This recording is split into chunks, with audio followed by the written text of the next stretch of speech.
Hey up everybody, my name's Joshua Morrison, director of Jonny Mozza's Lessons in Confidence. Today I want to talk to you a little bit about an old film that I did called Cheap and Easy Meditative Efficiency. It was this sci-fi kind of thing that I wrote originally for a 48-hour film festival in 2018.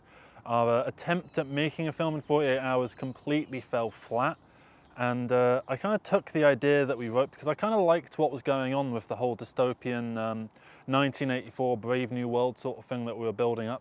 And I kind of wanted to expand it into something else and to make a bit of a philosophical, psychological kind of thing about the idea of people that are living in a dystopia that are happy with the dystopia they're actually living in and they don't want change. And I kind of thought there might be something interesting within that idea. And so I spent this time writing this 15-page script and then getting it done, filmed, and then released. And the idea was to make a quite high quality thing, as high quality as I could make at that present moment. I'd just come off of finishing my first real short film, which is called Michael's Lives. And looking back at it, I'm not very happy with it. At the time, I remember really enjoying it. And I remember there being a lot of fun experimentation and stuff like that, particularly within the filmmaking itself. There was this idea that Michael had these flashes that were going on because of the medication that he was taking that caused like false memories to come in, and like the memories started messing around with his own subconscious. And that's a very weird idea to actually get across in a film. I feel like it would have worked better in a book or something like that. But I look back at that film and I kind of cringe a little bit. But, you know, it was the first thing that I ever did properly. It's a 27-minute goddamn short. I mean, no short has any excuse being that long, particularly if it's your first one that's being filmed on a Nikon D3100. And, you know, with no real, like, microphones or anything like that, a lot of it's camera audio or, like, one boom audio that I got from college. One boom mic that I got from college, and I was using my friends for cameramen and actors and all that sort of stuff, and so we had a blast actually working on the film together, and it was a fun project, and I'm really glad that I actually went and did it. But I look back at it, and I've semi-disowned it. I'm glad that I did it, but I'm not glad that I spent as long as I did working on it and trying to perfect it. I almost wish that I'd just spent the month on it and then just shat it out almost. And then after Michael's Lives, I started working on this film called Cheap and Easy Meditative Efficiency, which is a name that everyone told me to not call it that. And I quite vehemently was sticking with that name, and I still like that name. It's still, to me, that is what the film is about. It's about the idea of meditative efficiency.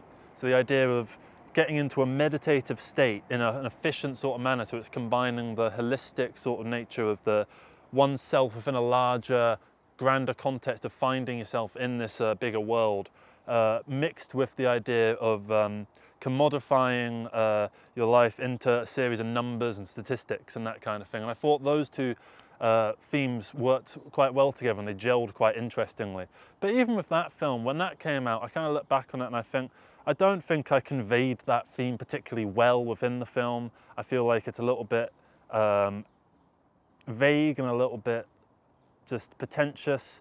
And I feel like when you're just starting out, right, when you're making your first film or you're making your first thing, it can be very easy to get lost in your own mind and your own brain with your own ideas that you think are super complex and super interesting, but then you will come back in years to come and realize that they're not actually all that. They're not actually as groundbreaking as you thought they were. I mean, I thought I was doing something original, and it was only sort of in the editing process I realized that I had just completely ripped off 1984 and Brave New World and just sort of bammed them together and just released that as a product. It was basically a student film where I wasn't a student anymore. And you know what, I am glad that I did the project, and I still think it holds up on a technical level. The sound's all right, the visuals are pretty nice, the acting I think is quite good. Overall, there's some quite fun little moments in there and vignettes woven throughout the narrative. There's a lot of fun going on with regards to who this main character, who's called Joe 3585, and how he sort of goes from having this chip in the brain that gives him this automative state to him sort of self-actualizing a little bit, and the consequences that come from that, from a tyrannical government trying to put a stop to that. And you know, it was all a little bit naive and a little bit sort of teenagery, but you know, I was a teenager when I made it, so I can only say that I was glad that I did it the way that I did it, because it is my film and I do own that film in that sense. I mean, obviously I literally own it, but I mean in the sense I own what I made, and I'm glad that I made it, and I wouldn't have made it any other way. And there was a few different ways. I mean, we shot it over 4 days, 3 main days, and then we did another day a bit later where I got my friend Lee, my friend Gesem, and my friend Jake to come down alongside John Henry Westhead, who plays Joe 3585, and we had this quite fun scene where their characters, Lee, Jake, and Gesem, are all kind of talking about like, oh yeah, you managed to do 4,000 boxes in an hour. Well, I managed to do 4,500, so I'm better than you. And you know, you just aren't even getting your work done. At least I can just sit around and gab on, but I get more done than you, and you're actually trying to work. And they were having this little argument, and it was almost like Mean Girls of the warehouse workplace a little bit, and that was kind of fun. And they also end up beating him up, and that ends up sort of getting him to semi-wake up a little bit. He's also got this holographic, you know, girlfriend that's bought off of the marketplace, and everyone turns out has one of these wives. And he used to smoke, and it turns out that everyone quit smoking at the exact same time because they updated the chips in everyone's brains to just make them so that they wouldn't smoke anymore. And I don't know if I'm actually making any sense with what I'm saying right now, because I don't think the film itself necessarily conveys all these ideas coherently. But I think when you're just starting out, it's important to try and not make the same mistake that I made, which is trying to cover these really grand and overarching themes with very limited resources, and more importantly than limited resources, limited know-how. And understand your naivety and own your naivety and use your naivety to your advantage and make a naive film, a youthful exploit, as it were. So after I did that, I wanted to make a more immature film on purpose, right? So I made a feature film called Sheffield Psychedelic, and the idea of that one was that it follows this sort of youngish, sort of 17, 18-year-old lad who then gets caught up in the underworld of Sheffield, as it were, and he starts getting into a world that's a bit in over his head, and his dad's a bit controlling, and his home life is a little bit miserable, not like in a like abusive way or like really awful stuff, but just kind of just dead and like awkward and that kind of thing. And I was sort of drawing from films that I was enjoying at that time, like Dead Man's Shoes, and I can't remember what the other one was called that was set in Scotland, and stuff like This Is England. It was a very northern feeling film, and I wanted to capture that northern sense to the world of Sheffield, and I wanted to make sure that the town itself was a character almost in the film. And you know what? I came out of that film and I looked at it, and it's not, I still like it quite a lot, and I think it's a fucking hilarious film actually. And I did set out to make it a bit of a comedy, but I feel like as you make each film, you will look back and you will see things that are wrong with your past creations that you try and fix with your new creations. And then once you've made your new creations and you've moved on to the next thing, at that point in your life, you're going to look back and you're going to sort of think, oh wow, I didn't quite understand what I was doing there, and I didn't quite do that right, and I would have done this a bit differently. But I think you should avoid getting in over your head about overanalyzing and being overly critical and overly cynical of your past works, because you've learnt these lessons. If you're able to look at your old stuff and say these things about them, it means that you're not going to make those same mistakes again. And to be honest, they're not even necessarily mistakes, because these are things that you will notice because you know what your original vision was and how the end product sort of diverged from that original vision and became its own thing. Right? And you're just there trying to harness this energy of the project that you're working on to try and make it what you want, and it kind of wants to be its own thing.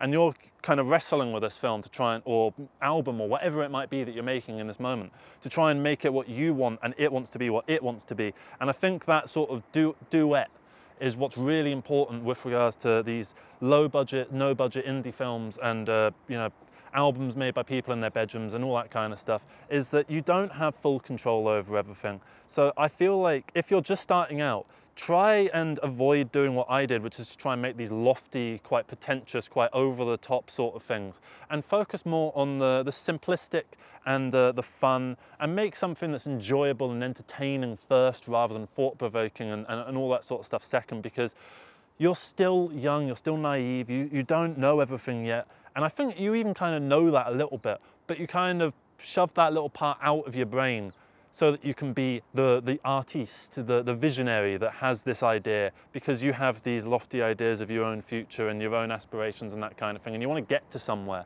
and you're using these films or these projects as stepping stones to get yourself to that point, because the bigger your backlog is, the more experience you have, the better you will become over time, and you will only learn by doing. Your first film will never be your best one. It will never ever be your best one, unless you somehow won the lottery of creativity. And it would almost be a curse in a way if your first thing you ever made was your best and you're constantly trying to get to that same thing again. You're constantly trying, you can never quite make it.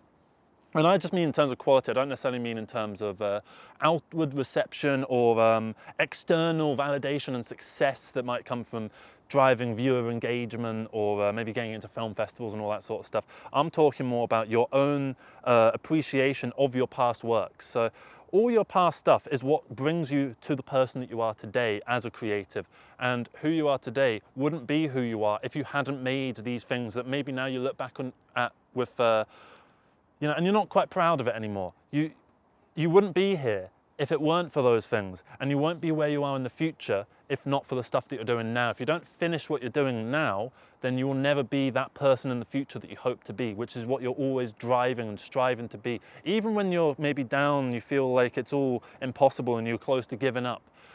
If you don't give up and you just keep pushing and you just force yourself a little bit, even when it feels difficult, you will eventually complete whatever this thing is, move on to the next thing and complete that, and then move on to the next thing. And the more you do that, the better you will get. The increase in your trajectory of talent will just, the leaps of talent that you will bound through will become larger and larger and larger, and you will just get better and better and better.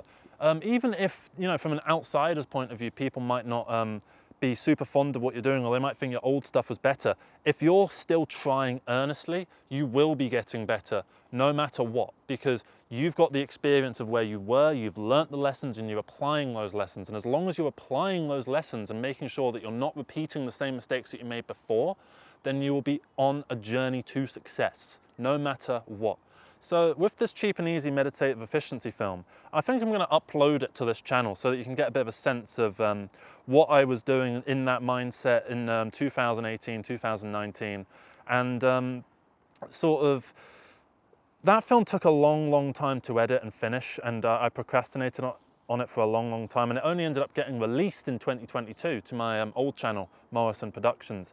And I really wish that I hadn't spent quite so long just perfecting every little detail, because I never perfected it in the end, and I was never going to perfect it in the end, and there was no singular edit that would have solved all the issues.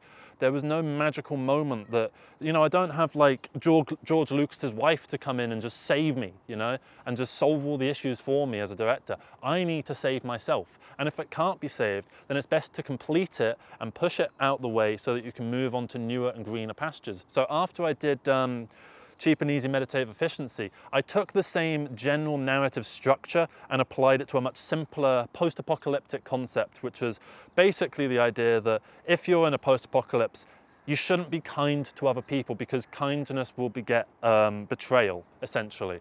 And you will be betrayed if you show kindness onto other people. And that was kind of the main idea of it. But it followed a very similar plot structure, which was a little bit of preamble leading to a main dialogue scene between a hero and a villain, which covers a few different philosophical aspects before one person dies, and then that's it. That was the general sort of idea, and I managed to also refine and condense those ideas from 16 minutes originally down to 10 minutes in I Am Scum. And I think that's also kind of important, is getting your voice out there in an efficient way and not just yabbering on and hypocrite and yabbering on and just trying to make it bigger and loftier and taking super slow-paced approach to things when you're still so new to everything that I don't think people have the patience for that the way that they might with someone like Quentin Tarantino or Christopher Nolan or whoever, that can spend 10 minutes on a scene just not really expanding on everything, but they want a little bit of time to wank themselves off creatively. So don't get super in over your head. Don't allow yourself to give in to your pretentious vindictions, and just create what's fun and create stuff that is fun for yourself and importantly fun for others as well. And as long as both you and the audience are having fun, then you found something, right? And what's so brilliant about this modern day with the internet and everything is that you can get your creative works out there. If I was doing this in the 90s and I was just using like a little digicam or whatever and making films with my friends, yeah, it'd be brilliant. And I could maybe get a couple hard copies out and share them amongst my friends, and maybe my friends would hand them off to various people. Maybe one would give them to their girlfriend, and they break up, and then the girlfriend's got it, and then she ends up giving it to her new boyfriend or whatever, and then the new boyfriend gives it to his mum or whatever, and then her mum ends up giving it to her friend or whatever, and now it's been seen by like a few different people just by this tape being passed around. Now you can bypass all of that. All of those people that I just mentioned can all see it at the exact same time, the exact same way, by getting a link and just seeing it, or just getting it appear on their YouTube recommendations or their TikTok recommendations or whatever it is you might be using. And then it's not just them, the people that are in your life and the people that are friends of your friends and your general social network. Also other people that you've never heard of before, that have no connection to you or your life or your personal self, can engage in what you're doing. If you're watching this, there's a 99% chance that we've never met, we've never interacted, and I don't know who you are. And I think the fact that you can see this and I can see what you're doing is so profoundly beautiful. The fact that we can get out there and just collaborate together in this sort of way, and leave little comments and like videos and go back to other people and go, oh wow, this one's good and this one's good, and that kind of thing. So I feel like take a look at the old stuff that you did. See what you did right, see what you did wrong. Because you did some stuff right, and your old stuff certainly holds up better than you think. I've not watched Michael's lives now for about 4 years, but I feel like if I go back to it and watch it again now, I'll probably be a lot kinder to it than if I just continue to not watch it. So I'm not going to go back and watch it, but I feel like it's probably better than I'm letting on. And I feel like Cheap and Easy is probably better than letting on. And I feel like every film that I've made before that I'm maybe no longer proud of in that sort of sense of objective quality, I may be proud of for the fact that I actually went out and accomplished it. I went out and did it, and it's now out. And they probably hold up a lot better than I think they do. So that's generally the message, is go out there and make stuff and keep making stuff, because eventually it will be 10 years from now and you want to look back at the stuff you made 10 years ago. And the only way you're going to do that is if you get out now and do it. So thank you very much for watching this video. Please leave a comment below about some of your old work. How do you feel about it? Do you feel proud of it? Do you feel like you want to disown it? Have you unlisted it all from YouTube? Have you made sure that, have you locked off so no one can ever see it? Or do you go the opposite route and just allow people to see it as part of your overall creative journey? Let me know, and let me know what you think of your old projects. So yeah, thank you very much for watching this video, everybody. By the way, this location is actually where we filmed some of Cheap and Easy. That's why I did this video here. This tree has actually seemed to have moved. It was actually slightly over there before. It seems to have shifted over here. I don't know how that's happened, but whatever, I suppose. It's kind of cool. There was another bit of log over there. That's disappeared as well. I don't quite understand how that happened, because they're fucking heavy. This tree, you know, I mean, it's not lightweight. It's that. I don't know if you can see it, but there's another big bit of tree just behind this big bit of tree. That big bit of tree is what the character Joe 3585, played by John Henry Westhead, sat on. And then Alaric Montgomery, he sat somewhere over there, just where the camera is, basically. And he was played by someone called Marquez. And thank you so much to both Marquez and John Henry, and also Malin Frank, who played the role of the holographic girlfriend, whose name escapes me. Danny, that was it, Danny. Or Moira, I can't remember which one it was. It was one of them. So yeah, that's basically it. That's basically the video. Thank you so much for watching this one. Sorry it's a little bit all over the place, but you've come to expect that by this point, I suppose, if you've watched more than one. And if you haven't, they're all kind of like this. So if you liked it, there's plenty more out there. There's about 150 of these videos out there. So you've got plenty to sift through if you're bored.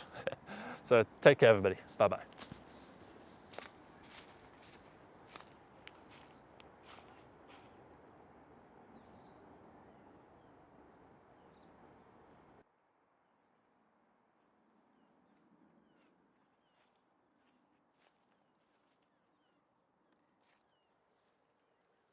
Hey up everybody, my name's Joshua Morrison, director of Jonny Mozza's Lessons in Confidence, and today I want to talk to you about your journey with regards to making music. Now, if you're just getting into music, you're probably maybe 3 or 4 songs in, you've done a couple little things, done a couple little demos, you made a couple beats, all that kind of stuff, right? And you're looking at the next steps. You're looking at what to do after this and how to progress as a musician, etc., no matter what your genre is, right? So you might have heard the old thing of your first 100 songs are going to suck, right? And that is pretty much true. I counted the first 100 songs that I did, and it took me about 1.5 years to get to 100. And even at 100, I wasn't vastly happy. I'm probably at about 400 now.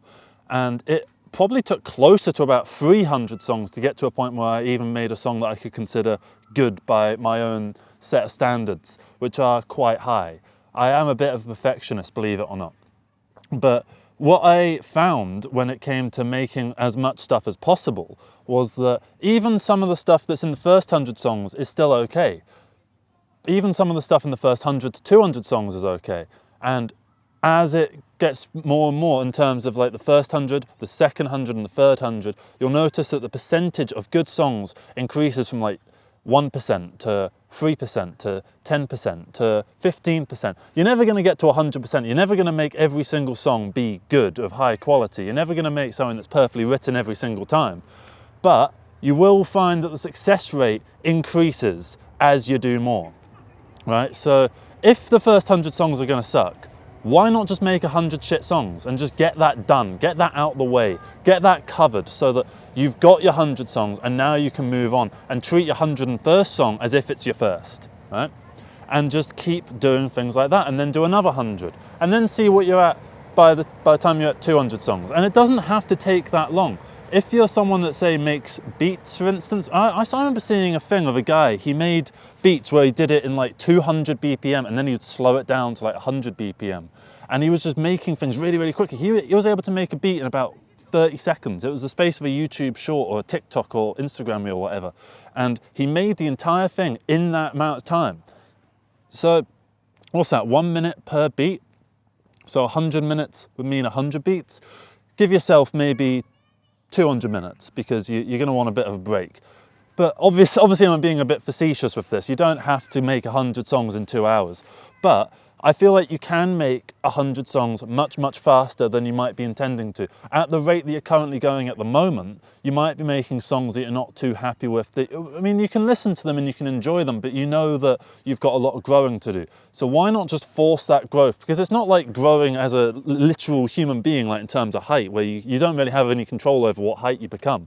But in terms of music, you do have control over how much music you can create. So why not make more of it? It doesn't all have to be good. Recently, I made an album in a day. It was called 12 Hours of Stubbornness, right? And it's on Bandcamp, it's coming to Spotify and Apple Music, and it might actually already be on all those platforms, and it's on YouTube as well. It's 7 songs that I made in the space of a day, right? And I'm not gonna act like any of them are like really good songs or anything like that, but that's 7 songs done in one day that wouldn't have been done otherwise, right? So you can make stuff quite quickly, much quicker than you actually think that you can.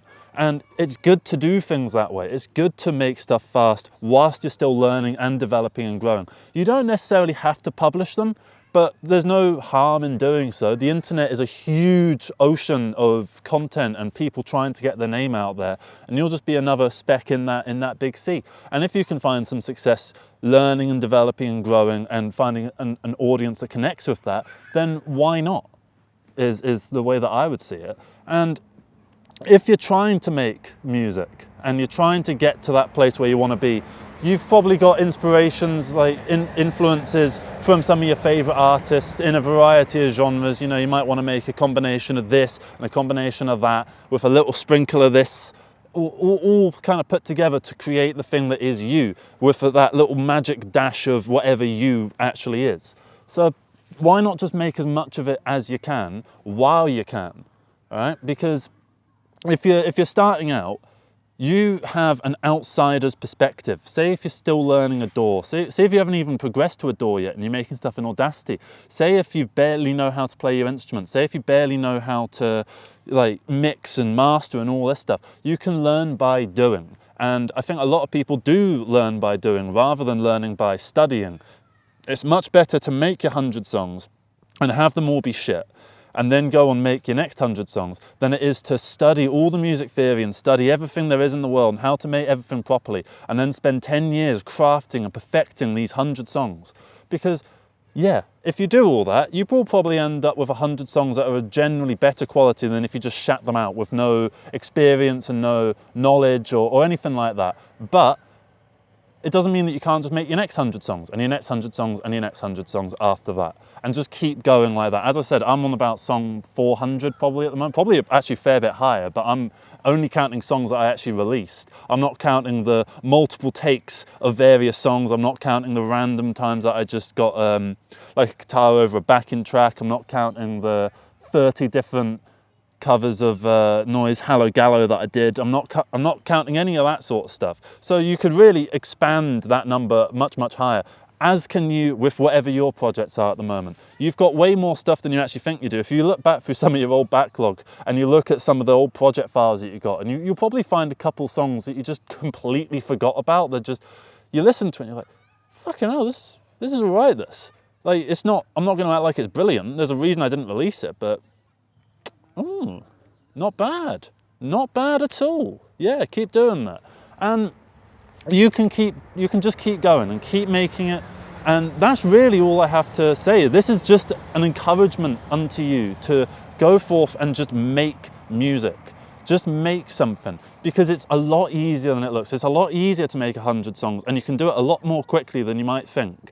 And once you get that 100 songs out of the way, then you will be in a better position to move forwards with your, not necessarily music career, but even if you're just treating it as a hobby like I am, you've got a much better position to go forwards with the songs that you're gonna make and with your artistic intention. And as you continue, you will hone in your craft, you'll hone in your sound and who you are amongst the general wider music landscape, and you'll be able to make something of yourself. Maybe not in a fundamental analytical sort of success, the core definitions of success in a materialist capitalistic sort of way, but you will be able to look at your little backlog, your 100 songs, and obviously some of them will be kind of crap. Maybe even 80, 90, maybe even 99 of them will be crap, but one of them will be good. At least one will be good. Probably 3 or 4 or 5 or 6, maybe more, depending on how lucky you are. It really is a luck of the draw, because each song you make is essentially throwing a dart at the dartboard, and all you're going to do is get better at playing darts, and eventually you become like one of those lads on Bullseye with a pint in his hand going like triple 20, triple 20, 180. So you can just do that. You can just go out and make stuff now. You don't have to deliberate. You don't need to craft something perfect. And you shouldn't try and craft something perfect, because what you'll find if you do that, like I have multiple times, is that you'll spend all this time and all this energy and all this mental capacity on this one project that will start to linger over your head like a big cloud that constantly rains on you, and you'll be wandering around kind of irritated that you can never get this thing exactly how you envision it. And it's going to come out at a certain point and you'll move on, and it will just become another thing that you did that doesn't feel any higher quality than everything else that you put out there. So what I would say to you is just not to worry so much about the music that you're trying to make. Just make it, because 100 songs is really not that many, okay? It's 10 times 10. And if I was able to make 7 songs in a day, say if you did 7 of those in the space of a month, that's 70 in 1 month. And then you could probably do the other 30 the next month. I'm obviously just spitting numbers out right now. You can maybe do it over the course of 1 year. It doesn't necessarily need to take a long time. You know, you look at, say, I don't know, whatever band you like that has maybe 6, 7 albums, and you count the amount of songs that they've got plus all the bonus tracks, and it comes out to maybe 88. You're not considering that with that band, all of those members of that band have got huge backlogs of stuff on hard drives somewhere out there, various demos, various like little nuggets of songs that never went anywhere because they kept throwing darts at the wall, and eventually they found success with a certain thing.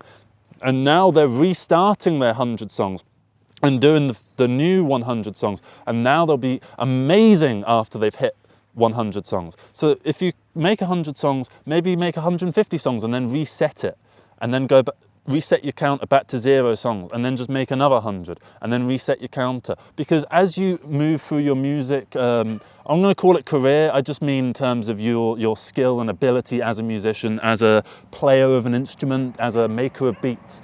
You will go through phases. You'll have some times when you're making heavier stuff, you'll have some time where you'll go through a big phase, maybe making lo-fi kind of stuff, or you have a phase where you do instrumentals, or a phase where you try and start singing and you realize you can't sing. You'll have all these different phases. You might have a phase where you get like maybe a keyboard or something for Christmas, and you just start spending all your time messing around with it, and you make loads of stuff out of that. You'll have phases, so make use of those phases and count it from 0 when you realize you're in a new phase, because you'll know inherently deep down, even if it's not obvious from the music, from an outsider's perspective, from your perspective, looking at your own work, you'll be able to see where one chapter ends and the next begins. And it's up to you to write that chapter, get it to a nice, cohesive sort of quality, get it done, and then close the book on that chapter, turn the page, and then begin again and again and again, and just keep trying that. And that's all you really need to do,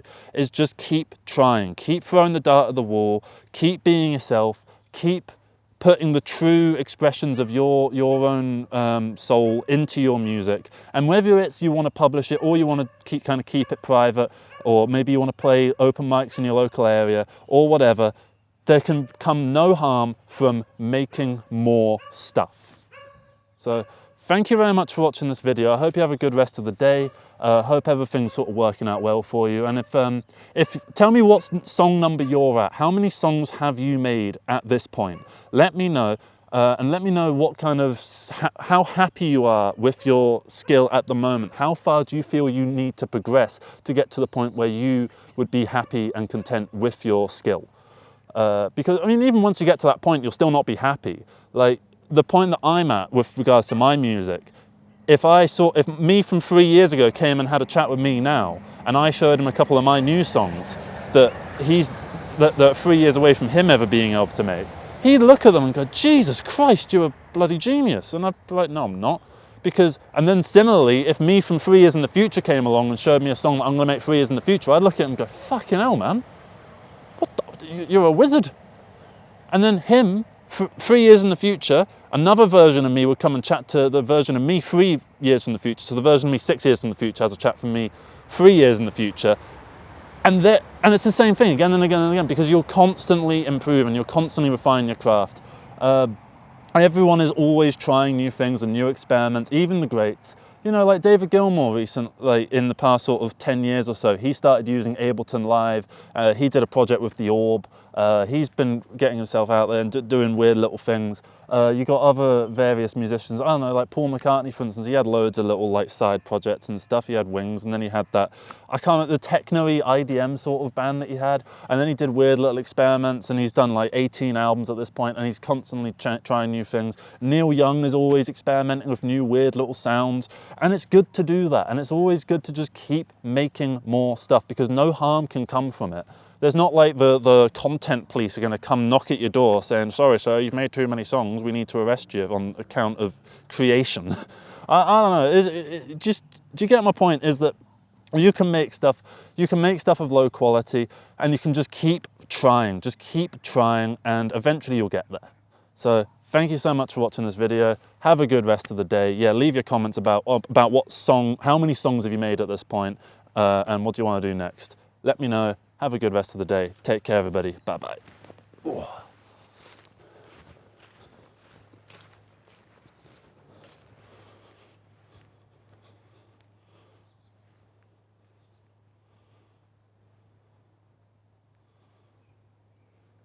Load of fog over you around now, but then as time goes on, you figure out more of what the world is. You clear that fog. Obviously, I can't clear the fog in real life, but I can clear the fog in my mind, right? So yeah, these videos are some kind of trend. There's a few of them. There's a few channels that do this kind of thing. I've done a video talking about a couple of them, like just shouting out small channels, because I thought that would be a nice little thing to do, I guess. And you know, it's the sort of thing that's just kind of odd, because it made me think, hang on, if this is a trend, that means that at some point the trend will be not trendy anymore, and the next thing will be the trend. And I never wanted to be trendy in the first place. So should I just keep doing it and then let myself become irrelevant? Or at some point, will the trend move and I need to move with the trend?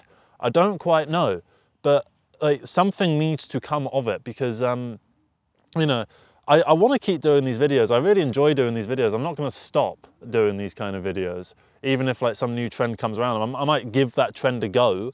I don't know what the trend would be. I think the last trend was like the skits on YouTube. You know, like you'd have, say, like maybe it'd be me, and then it'd be me with a wig on, so like me as a woman, right? And like it'd be like, oh, hey baby, do you want to go and get some food? And then the woman me would be like, oh, I can't pick a place to eat. And it'd be like, haha, typical women, they don't know where they want to eat. Unlike us men who always know where we want to eat, please like and subscribe. Like that was like the last trend. I've kind of taken the piss out of it a little bit. And then this is the current trend, just people yabbering on about things that they're really not equipped to discuss, like what I'm doing. And then whatever the next trend will be kind of interesting. I mean, like, I've been quite worried about people's attention spans as of late, and doing these videos and seeing the engagement and the audience retention that these videos get, which is actually quite high, really made me feel a lot more comforted, because TikTok and like YouTube Shorts and all that feels like it's really wrecking people's minds, and it feels like it's getting in the way and intruding on what the collective experience of entertainment is all about. And it's becoming this thing of just like, oh, haha, have you seen this video? Ding, ding, ding, ding, ding, ding, ding. I'm doing like sound effects in the video, and then there'll be like Subway Surfers on the bottom and all that sort of stuff, and that's a little bit irritating, you know. And that's becoming more and more prevalent, and you know, that's just now. Think about what's going to be the case in 20 years for that kind of material. The same way that CGI looked a bit weird in 1992, but it looks fine in 2012. And you know, but then what ended up happening is we got too comfortable with it, because we got too reliant on it. And now CGI doesn't look as good now as it did 10 years ago. And that's not because the technology hasn't improved. It's because we as a community industry have gotten complacent with using CGI rather than what it was before, where it was like, well, this technology isn't that good, so we need to use it sparingly. But now it's like, oh, the technology's fine, so we can use it as much as we want. And that's cool that we have the technology, and at some point we'll get the quality back, because the technology will improve so much that we can just be reliant on it in that way. But you know, I feel like trends are interesting, because like at the moment the trend is this talking sort of thing, but then and I know the audience for this is probably people that like maybe feel like they think deeper than other people. I'm not saying that to insult you, because you probably already know that you do that. I'm just sort of saying it as like, that's what the core audience is, rather than like I don't imagine there's many people that are into like, you know, like the Andrew Tate sort of stuff, or like, you know, that screamy sort of like reactionary sort of stuff. I don't think people that watch my videos necessarily come from that kind of thing, which I'm kind of glad about. But they're so inherently different, because that's very loud and energetic, and what I do is a lot more sort of almost sedated. You know, I think people watch these sort of videos to maybe make themselves feel a bit more relaxed or comforted, and I really hope people aren't doing it trying to like, you know, because they haven't got any friends or whatever, because like if you're doing that, like I can't be your friend really. Like you already know like about parasocial relationships, because you use the internet, and that's been a buzzword over the past couple of years, and it's a buzzword that is really important, and I think it's actually a really good buzzword that's taken off, because I think it's made people a lot more aware about how predatory the practice of a YouTuber or creator almost manipulating their audience into doing certain things can be. Like, you know, we've got so many different examples of that. Like, I'm just trying to think of a good one. I think in terms of changing the entire modicum of culture has been a goal almost of some YouTubers, and I think they have succeeded in that. Like, I think Andrew Tate's a good example, because I fucking hate him, but he's everywhere and I can't escape him. And when I go on my phone, he appears on my phone, and that all happened over a few months. And like the followers and the fans were spreading his bloody idiotic message all over the place, and you couldn't move for it. And that, as a result, got the people that didn't really mind to latch on. And now, as a result, not just of him, but of like the whole kind of reactionary alt-right kind of thing that kind of came before that, you know, we've started to see a regression in like cultural, social issues because of these YouTubers. And obviously their wishes are then like reflected in the audience, because the audience attaches to them, and like these people get really successful. So the fact that they're so successful means that their message is resonating with people, and the fact that their message is resonating with so many people means that politicians then use these audiences for like voter bait, essentially, to then go and push their own idiotic, disgusting practices forward, like banning abortion and all that sort of stuff. So yeah, I shouldn't really, you know, normally these videos try and be more neutral and don't like just randomly discuss like dark shit like that. But like this is the thing though, is I feel like it's important to just be yourself and not be someone that isn't you, right? Because that's why these videos I think have taken off, because I am basically just talking the way that I would talk to normal people. Obviously I'm being a bit more presentery about it, but these are my real thoughts, my real opinions, and they're opinions that have been formed based on conversations I've had with my friends and family that have led me to consider a point and then figure out how to verbalize it and then do this. Like, I don't do a script or anything like that. I've got my phone in front of me now, but it's kind of just to see how long the video is going to be, because like if it ends up getting too long, I'll sort of go, right, let's wrap it up. But I noticed that a lot of people are appreciating what I'm doing, and like I get a lot of really pleasant comments, and I feel bad for not responding to all of them. Like, but at the same time, I can't really respond to all of them. Like, I got about 200 while I was asleep. I would still be there responding to all of them. I mean, I'm sure I could copy paste, thank you, thank you, thank you, thank you, but like at that point, you don't really want that. Like, say if I wrote to someone and I really put my passion into it because like I like them, right? And they just said, thank you. I wouldn't like that. I've done it a couple times and it's felt a little bit grim, you know? So yeah, but then on terms of the trend thing, I don't want this to be a trend that I just follow, ride or die. And I don't want to just be the guy that does just these videos, right? If this stops working, if people stop like caring about this stuff, I'm going to experiment with new forms and ideas. And the same way that like Joel Haver, he didn't just do the animation thing, right? I don't want to just do this. I'm meant to be making a film, right? Jonny Mozza's Lessons in Confidence. That's not this. This series isn't called Jonny Mozza's Lessons in Confidence. The film is called Jonny Mozza's Lessons in Confidence, and it's about a wannabe rock star who pretends like he's playing at Glastonbury when actually he's just playing at random open mics, right? In like Chesterfield or some bloody place that no one's ever heard of. So what I want to do is start making that film properly. So I might figure out some way of getting some of these videos and keep doing the videos and stuff like that, because I really enjoy them and I want, you know, this audience to continue to grow, and I want to find more topics to discuss, and I want to raise more discussion, because there's some really fun discussion going on in the comments, which helps me to figure out where I'm right and wrong on certain points, and helps me to figure out various things. Like, it almost is a parasocial relationship, and for now that's a wholesome parasocial relationship, but the more this channel grows, the less wholesome that's going to become, and the more of a problem it's going to become. And I feel like I shouldn't really just like admit that.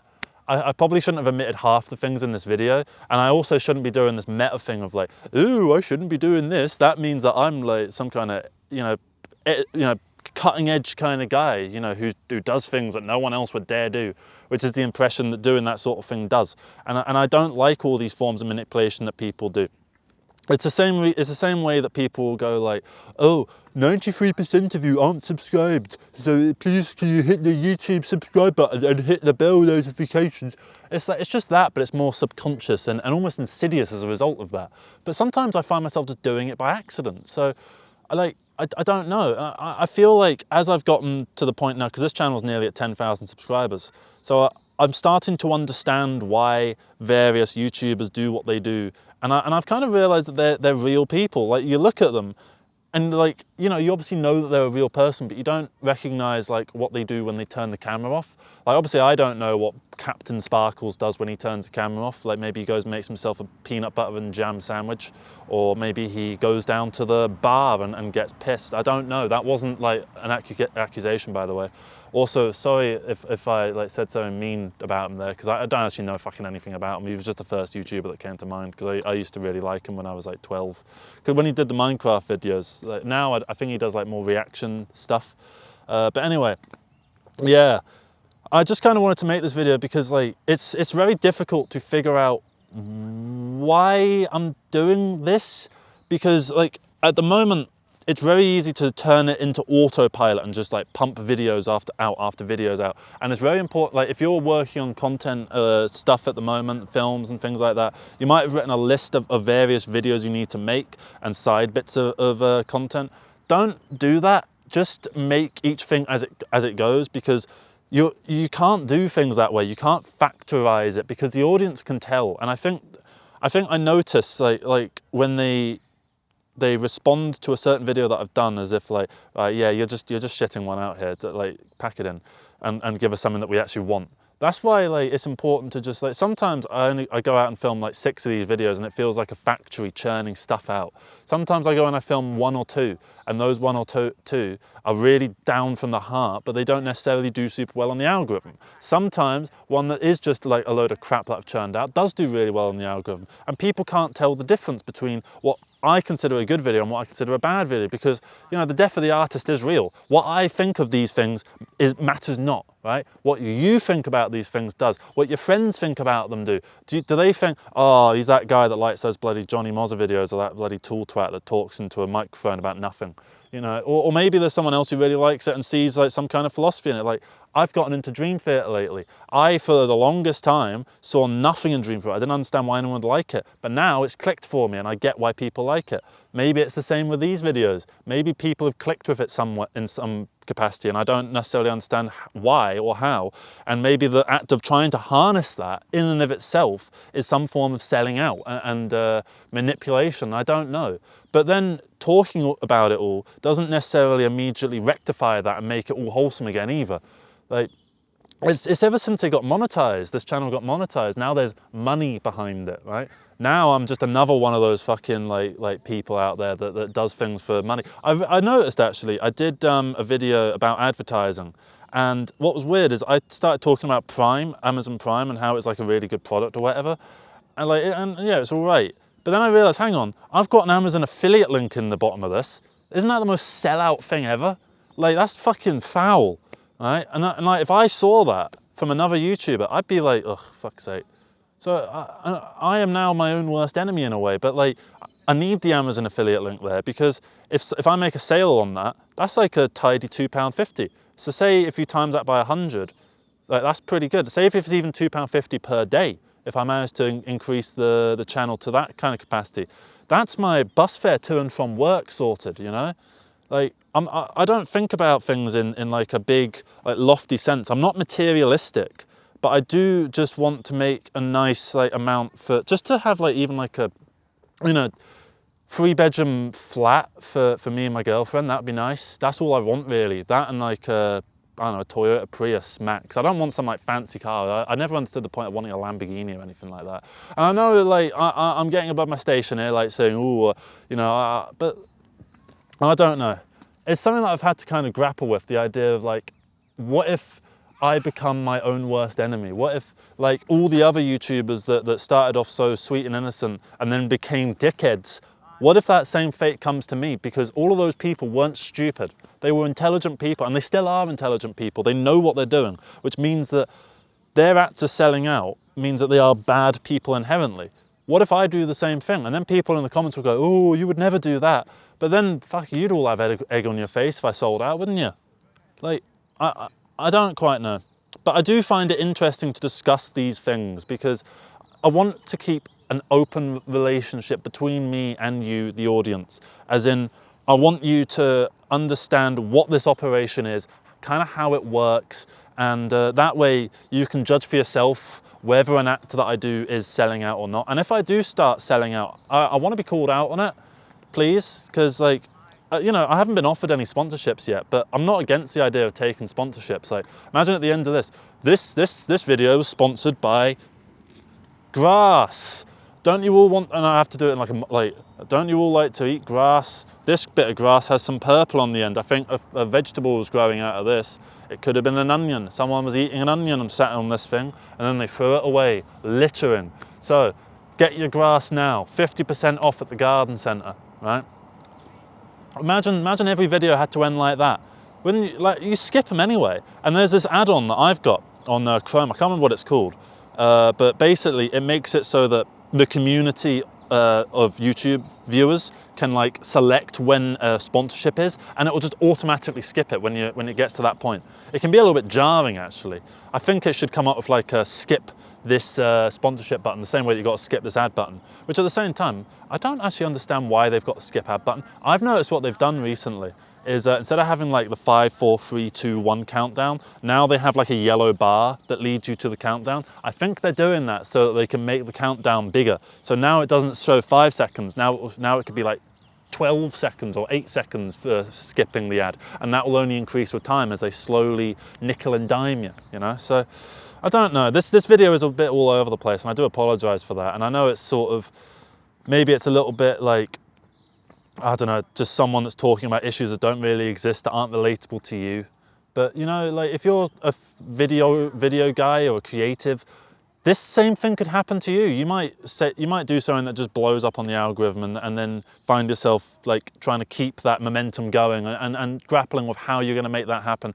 And I know there's a few subscribers of mine that have like 20, 30, 40,000 subscribers.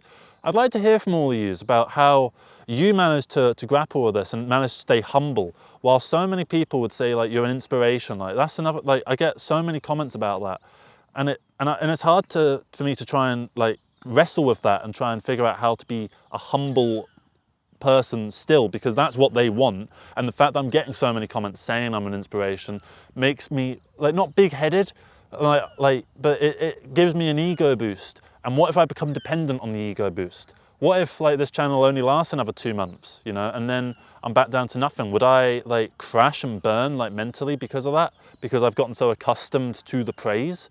I don't know.